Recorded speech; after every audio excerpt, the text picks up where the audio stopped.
এই যে সন্দীপা মানুষজন, আপনাদের কারো কি মন খারাপ?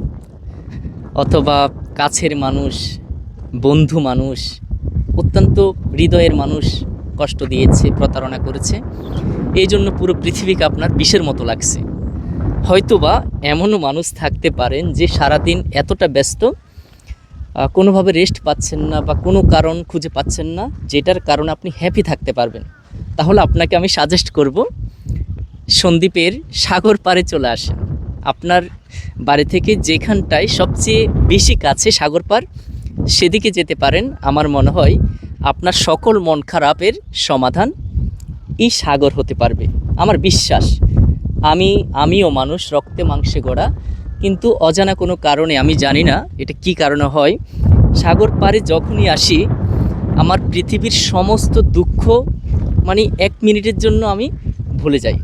আমি জানি না এই মিরাকেল পাওয়ারটা সাগরে কিভাবে পাইছে, এই সাগর পাড়ের যে প্রাকৃতিক ভিউ, এটা কিভাবে এই রহস্যটা বা এই ক্ষমতাটা অর্জন করছে, একমাত্র সৃষ্টিকর্তা জানে। দর্শক, আপনার মনের দুঃখ পাশের জনকে না বলে, আপনাকে যারা বিষিয়ে তুলেছে বা আপনাকে যারা গুরুত্ব দিচ্ছে না, পাত্তা দিচ্ছে না, যাদের প্রতি আপনার অভিযোগ, আপনার দুঃখটা অন্য মানুষের কাছে শেয়ার না কইরা এই সাগর পাড়ে এসে সাগরের উদ্দেশ্যে মনে মনে উজাড় করে বলে দেন।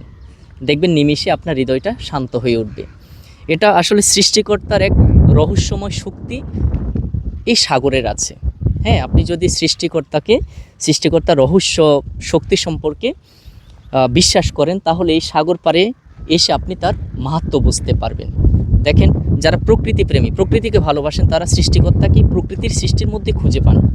তো আমার মনে হচ্ছে, যারা অনেক কথা বলছি, যাদের মনে হচ্ছে মন খারাপ, সাগর পাড়ে চলে আসেন। আমার লোকেশানটা হচ্ছে রহমতপুর সি বিচ, শুক্রবার।